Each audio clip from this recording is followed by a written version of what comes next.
Hi everybody and welcome back to my channel.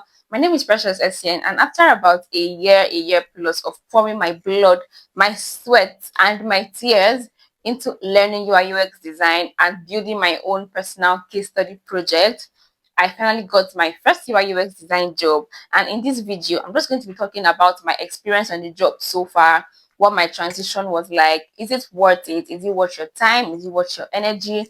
Is it worth you investing watch like your time in it basically? So if this is something that you are interested in, then keep watching to the end of this video and let's just get right into the video. So first of all, I'm just going to be talking about my transition into UI UX design. So before now, I was working a public health job where we used to monitor like health trends, health events that are going on in different regions, right? So like we're monitoring diseases and the way they are improving or they are reducing in different regions. But I just knew that okay, it was time for me to leave, and I started designing my portfolio. I started actively putting all my time and my energy into designing case studies and then putting them inside my portfolio. So when that was done, I started applying for jobs, UI UX design jobs actively, and by the special grace of God, I was able to get a job. And I'm now 3 months into the job. So you know when people travel out or they experience new things and they come and start talking about culture shocks that I experienced. Let's talk about shocks that I experienced on this job so far. This might be normal to some people, but to me it is not normal and it was a complete shocker to me. So first of all is that every day at the end of the day, we always have to send in like progress reports of what we are doing. So like before the close of work, you're sending in reports of what you are doing. And I don't know if it's normal to everybody, but it was weird to me. I was like, why do I have to keep on telling you like my progress every day? I mean, I don't know. It wasn't just normal to me. Another thing was when we come in, we sign attendance. Understandable, good and fine. But like, why am I signing two different attendance? There is a book attendance, and then there's another like online soft copy attendance, right? Like, I mean, it was just not normal to me. And like coming from everywhere that I have worked before, this was not something that was done a lot, that was ever done where I have worked. So it was new to me and I was shocked. Let's now talk about some of the departments that are in this job that I'm working. So first of all, we have the designers, which the design department, which of course is UI UX design and graphics design. Then we also have the engineering team, which is front end developers and back end developers. Then I have a project manager that heads the design team. Then there's also the customer support team, and then there is cybersecurity. There is also admin. Um, yeah, we also have WordPress developers. We also have yeah, I think that's it. That's basically all the departments that we have. Now, let's move on to the why. Why did I move from public health into tech, from public health to UI UX design? Why UI UX design specifically? Well, there is no shocking story or there is no mind blowing story, no extreme reason basically on why I switched from public health to design. I just wanted to do something in tech and I just did not know what I wanted to do. But I wanted to do something in tech while still working my public health job, of course. While I was still at my public health job, I still kept on taking UI UX design courses. I kept on designing like self-initiated projects and I was posting them. I was also like putting them inside my portfolio. So there is no extreme story as to why I switched from health to tech. Now, why UI UX design specifically? I mean, I know the things that I can do and I know what I cannot do. For example, now something like data analysis, I know that that's something that I cannot do.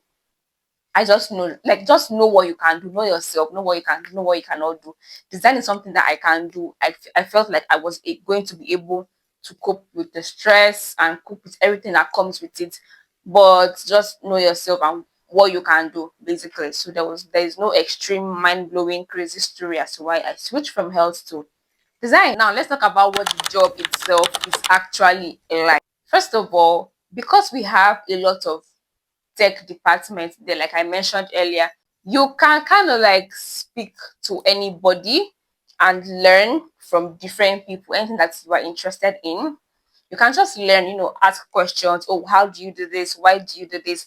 Basically, you can learn a thing or two from everybody there. So it gives you the chance to like learn and like expand your knowledge on different tech areas. If you also want to like switch and like take courses and expand your knowledge, fine, you have people there to like help you and guide you and motivate you basically. So that is one thing why I like working there. The second thing is that it actually gives you the opportunity to learn and to grow. In terms of you're working on real life projects, like projects that people would actually use, not just fictional projects or projects that are just for case studies. No, we're working on things that are actually going to go live for the public. So you're going to get the opportunity to design real life products that's going to be out there. I mainly design things like landing pages and dashboards. And to be honest, it's not just one screen. I'm designing the whole experience since it's going to go out there. A landing page, for example, has different pages in it. A dashboard as well has different pages in it. So you're designing the whole experience, which is another learning process for you, another learning curve for you. And to be honest, through all these things, I have been able to learn a lot about my design process, how I like to design, and how I think about design basically. So I'm not the only designer on the job. We're actually two UI UX designers, and I actually like the person that I work with. I think we work well together and we provide support to each other. And to be honest, that also helps me like want to like design better, do better basically, because I'm not the only one. I have someone else that is like doing the same thing. So I honestly just want to like do better and be better, to be honest. I also like that I get to work with developers, see how they work, see the tools that they used to work with. I get to work with project managers. I like that, like it exposes you to all these different people and all these different areas of tech, which you will not normally get if you do not work in a setting like this. Now, let's talk about some of the most stressful parts of this job.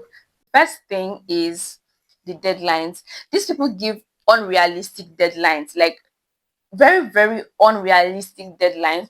And the funny thing is that they know that this deadline we are giving this girl can, you know, break her neck, but I'm still going to give her anyway. So they give very, very unrealistic deadlines, which is something that I do not like at all. Let me give you an example. One time I was designing a landing page, and inside that landing page, I wanted to, was it a landing page? I think so. I wanted to put a pricing card, a pricing page, pricing cards inside the landing page. And they kept on giving me, oh, I'm giving you 10 minutes to design this. And I'm like, 10 minutes? There is no way I can design a pricing card in 10 minutes. Maybe you can design it in 10 minutes. Maybe there are people that can design it in 10 minutes. But me, I cannot design a pricing card in 10 minutes. And it's not just one card, they're like four in 10 minutes. How exactly is that going to work? So basically, we spent the whole day designing pricing cards just because they wanted me to speed up. And in my head, I'm like, it's not just about the speed. I'd rather take my time, do my research, and design something that makes sense and something that would actually fly instead of rushing to meet your unrealistic deadlines to give you something that at the end of the day we will not even use. We have wasted time, we have wasted energy, we have wasted resources, my brain power, everything has been wasted just because I'm trying to meet up with unrealistic deadlines. At the end of the day, these designers I did, it didn't even fly. I knew personally, I knew that there was no way these pricing cards were going to fly. So they know what they are doing essentially. Another thing that I do not like there is the pressure. These people can mount pressure on somebody, and I don't know. I'm not the kind of person that I can function 100% under pressure. Like I need to be able to breathe. I need to be able to think. I need to be able to hear myself actually thinking. I need my head to be calm and to be cool. I don't want to be working under stress. If I work under stress because you're trying to pressure me, then I'm going to give you a job that was done under stress. But if you give me the chance to like breathe and be able to think, hear myself think and do my research and calm down and work, then trust me, honestly, I'm going to give you a good job. But I just know how to mount pressure, which is something that I don't do well with at all. I remember during our end of year party, team bonding activity, right? So they will call your name and they will tell you what you're doing well. In fact, they'll not even tell you what you're doing well. They will just call your name and tell you what you need to work on, your weaknesses, basically. It reached my turn and they told me, oh, when pressure started, she didn't know how to work well under pressure. No, sir, I don't. No, I don't know how to work well under pressure. Do you want to end my life? Do you want to kill me? What exactly do you mean by working under pressure? What do Nigerians mean when they say working under pressure? I don't know. For some reason, Nigerians know how to glamorize suffering, glamorize toxicity. And me, I'm not gonna be subscribing to that. Okay, you will not kill me. Now let's talk about some of the things that I have learned so far on the job. First of all, it's communication. Like if you don't know something, you ask. If you need help, you ask.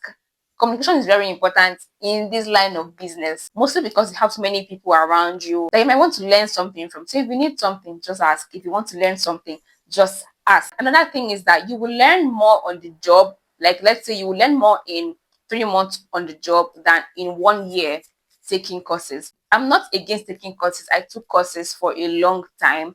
But what I have learned is that in this short 3 months, I've already learned so much more than I believe it would be like taking courses continually and continually. So take your courses, it's good. It's going to help you like form your basics and your background for your design, your UI UX design.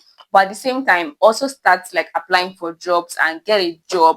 And this will help you now see what you're actually learning come to life, if that makes sense. So you will learn more in like 2, 3, 4 months on the job than in 1, 2, 3 years, like taking courses and courses and courses, right? Another thing that I have learned is just to keep improving and keep learning, basically, because design changes every day. There are new design trends every day.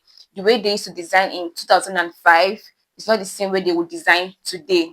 So there are new things coming up every day, new design styles, new design processes. So just keep learning, keep improving, and keep evolving on the job, basically. Anyways, I hope this video has given you insights into what a tech job could potentially look like, at least in a Nigerian setting. And I hope you have learned a thing or two from this video. If you know someone that will benefit from this video, please share this video to that person. In my next video, I'm going to be talking about different tech careers that you can do if you're thinking of transitioning into tech. Because when I was learning, when I was trying to decide on what I can do in tech, I had to do a lot of research. I had to like just browse and like do research, and I didn't know what to do. Essentially, I was confused in the beginning before I eventually settled for UI UX design. So I'm going to make a list of tech courses that you can do that will be beneficial for you in 2026. Thank you so much for watching. Please don't forget to like this video, subscribe, and leave a comment. And I'll see you in my next video. Bye!